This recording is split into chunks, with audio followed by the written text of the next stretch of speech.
Deuxième partie maintenant donc de la vidéo. Alors puisqu'on a parlé donc des enjeux qu'on pourrait donc prévaloir notre sujet, il reste maintenant à définir la problématique du sujet. Alors, comme vous le savez, l'Europe apparaît toujours comme étant l'un des continents perdants de cette guerre commerciale. La guerre commerciale se joue en dehors de l'Europe et l'Europe donc reste un acteur passif de la guerre. Il attend de subir ses conséquences. Alors de ce fait, ou bien partant de ce point, ou bien de ce constat qu'aujourd'hui plusieurs indicateurs économiques, politiques ne relèvent, alors on peut dire donc en apparence perdante, surtout que l'Europe compte beaucoup plus sur une logique libre-échangiste et une logique d'ouverture.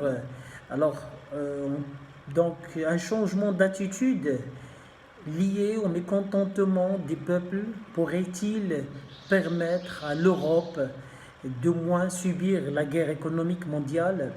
Alors le constat aujourd'hui, c'est que l'Europe est surtout perdante, c'est sûr. Cette attitude libre-échangiste, il est beaucoup plus lié aux États-Unis, beaucoup plus lié donc à l'Asie. Cette attitude, c'est elle qui engendre aujourd'hui, ou bien qui pousse aujourd'hui, ou bien c'est elle qui laisse dire aujourd'hui que de plus en plus, c'est l'Europe qui est perdante de cette guerre, ça c'est un constat. Alors, peut-on donc parler d'un changement d'attitude?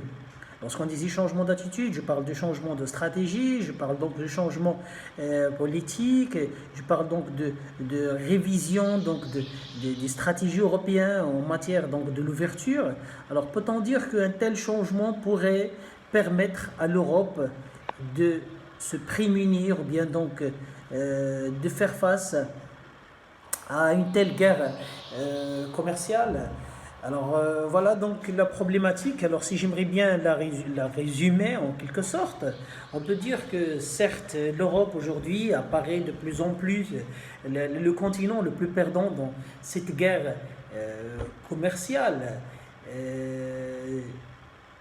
D'où bien donc la nécessité ou bien donc d'où la priorité d'un changement en termes de comportement pour permettre à l'Europe à un certain moment de faire face à la guerre ou bien parfois même donc de remporter ou bien de se défendre contre cette guerre commerciale qui se joue maintenant à l'échelle mondiale entre l'Asie ou bien entre la Chine plutôt et les États-Unis.